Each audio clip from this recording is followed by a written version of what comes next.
to be planting up some beautiful containers outside as well as indoors today. I like how the first set turned out. Now that I've got that one kind of tweaked, I am going to add a little bit more to it in order to take it over the top. But for right now, I'm really loving how it looks. So what we're going to do, we're going to grab the plants and then we're going to plant up the other container. Actually, I really should go ahead and put my seedlings outside. Business first, and then we'll get to the pleasure.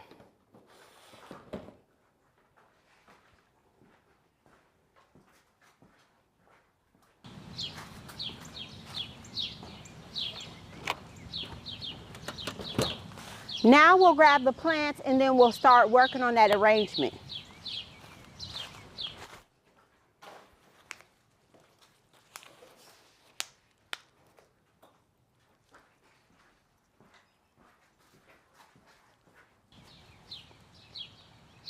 For this look, we will be needing these Azelas here. Now, normally I have these Azelas situated closer to my gate. They're black, they match the fence, and I just love the ambiance that they create. We're gonna grab these and head back over.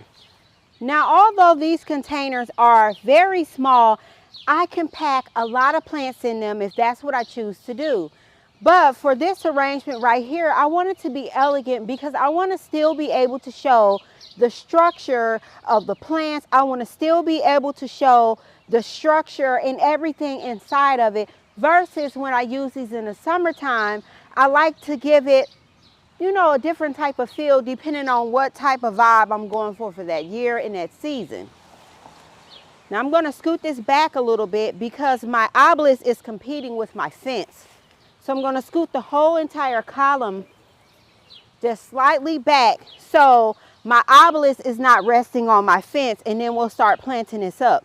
Now this arrangement is very simple to recreate in your gardens and it's very inexpensive, especially if you started the bulbs yourself.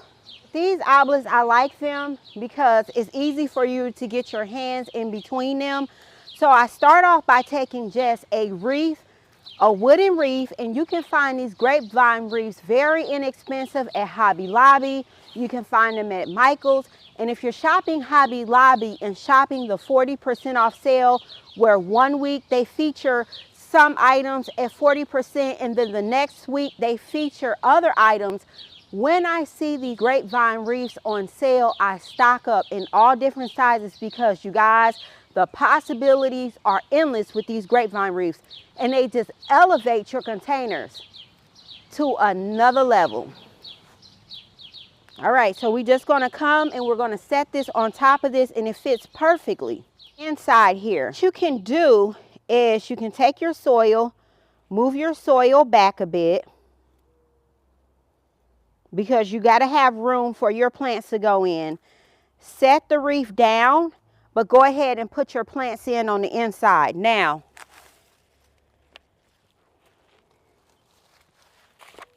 I'm going to take my hyacinth and I'm going to push that up towards the front. Okay, and if the bulbs fall apart as you're putting it in, if the soil falls apart, that's even better because then you can shape it. Now you see I have some space right here on the inside, and so we're just going to come in on the side with our daffodils, and these are daffodil tete-a-tetes. And we're just going to push that down on the side.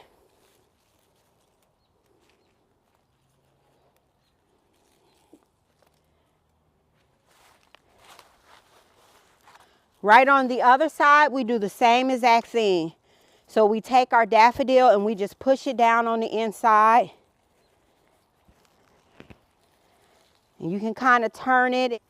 So you just kind of take it. If they fall in a whirly, whimsical way, I just let them fall. We'll put a little bit more soil around the base.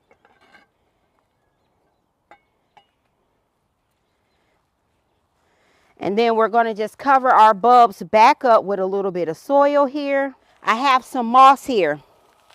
And we're just going to come in and fill in around our containers with some beautiful, pretty moss.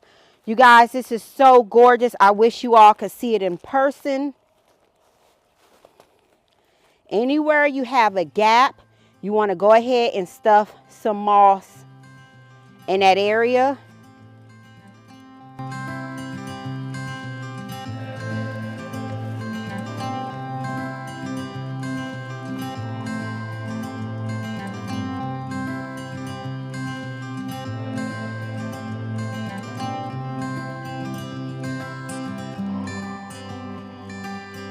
Oh yeah, I'm really liking this one,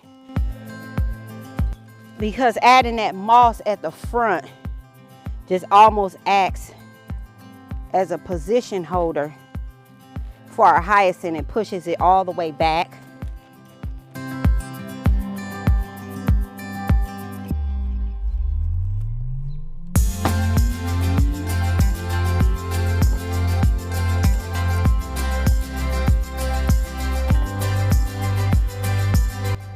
So we'll water this in really well.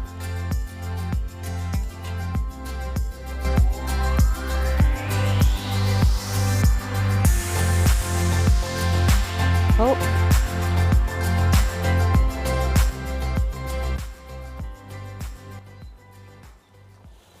And when I water in the moss as well.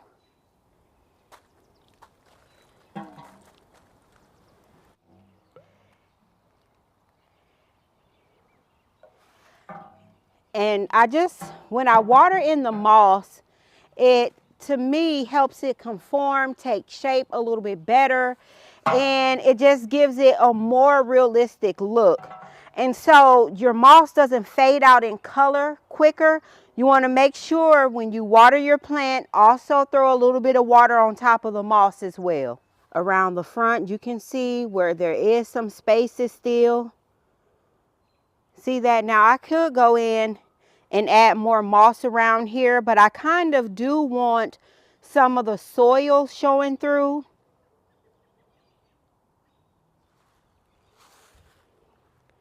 So in the back, you see the moss incorporated. I just used a nice big chunk right there. Same thing on this side right here. So all the way around 360, I pretty much tried to cover up the soil with still letting some areas peek through. And so this is a daffodil tete-a-tete. And then I also used the hyacinth. Here's our purple hyacinth. How gorgeous is this? And we spent little to no money incorporating this look.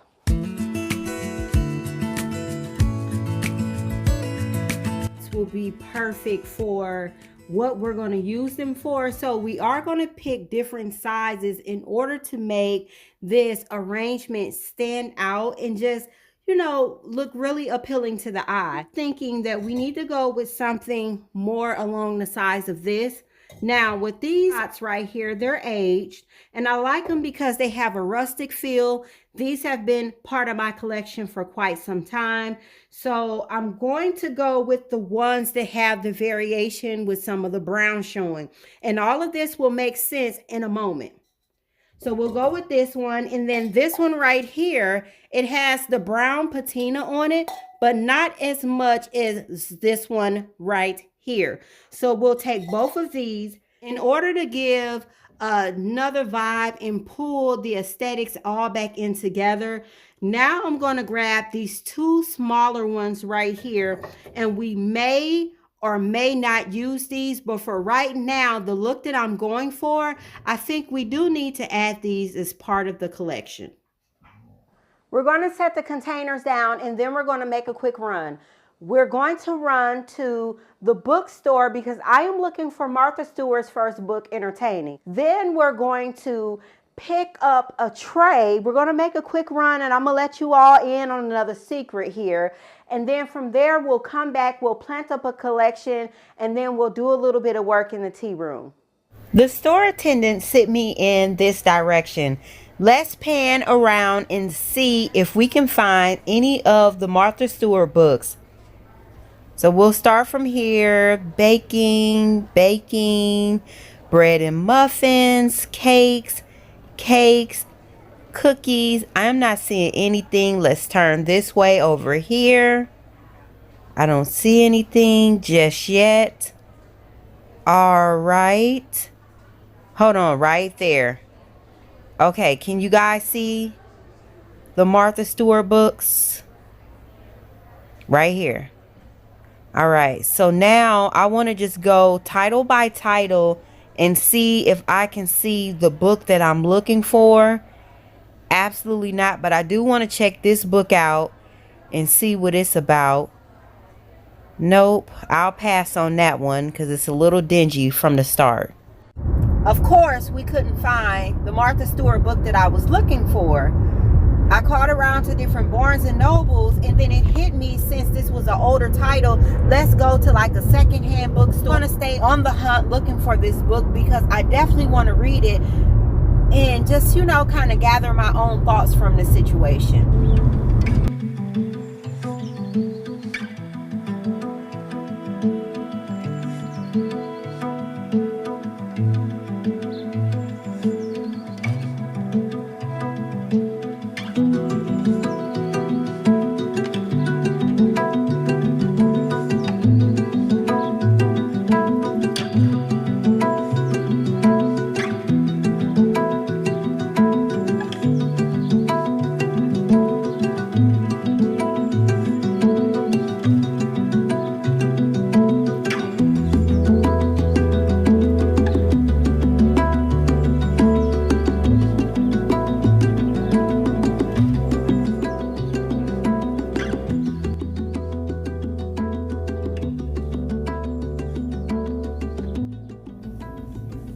We're going to pick up 2 of these pizza pans right here.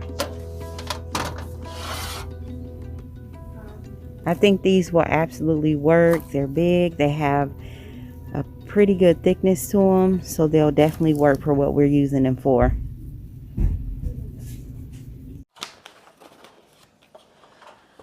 We have our 2 trays here with the trays that we're going to be using. When I get my trays from the Dollar Tree, I like to go in and just clean them off. And I just use a little bit of bleach spray, so we'll clean this off. I bought 2 of them. Now, everything that I like to do in pairs. So these are very large sheets, and it's going to bring our collection together effortlessly. I'll use one now, and then the other one I'll put away and we'll use at another time.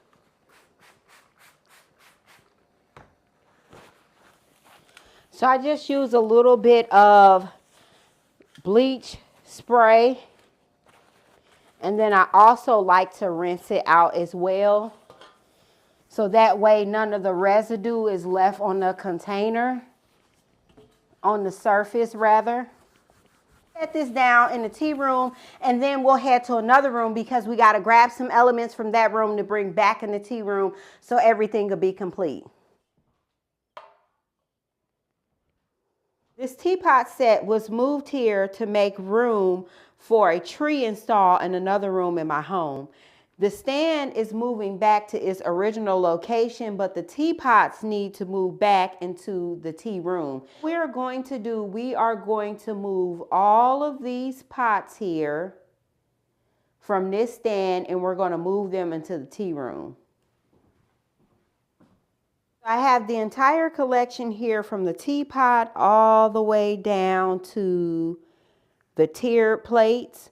So we'll just start moving them one by one and move them into the tea room.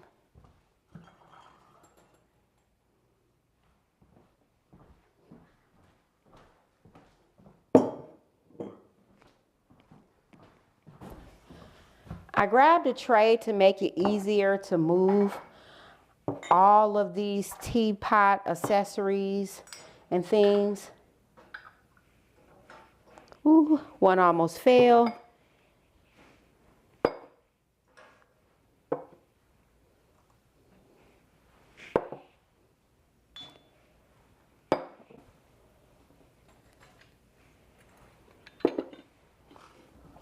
Set this in this chair to make this go a little bit easier for me.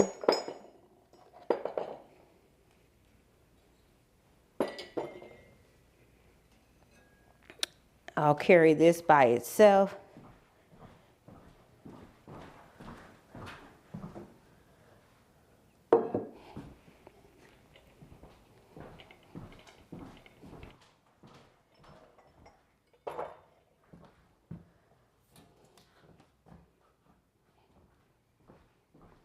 The stand is already full, so in order to make everything fit, what we're gonna have to do is we're gonna drop everything down one level at a time. So, for example, the stuff that's at the bottom, I have my garden scheme planner book, my garden journal, and then over here on this side, I have my magazines, I have my gardening books. And so we'll drop everything down to the next level, and then this stuff is normally up here. So let's do that really, really quick.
Everything is the way that I wanted it to be for right now. Here we have the books that we're reading. I thought I was going to find the Martha Stewart book, but unfortunately I wasn't as successful as I thought I would be.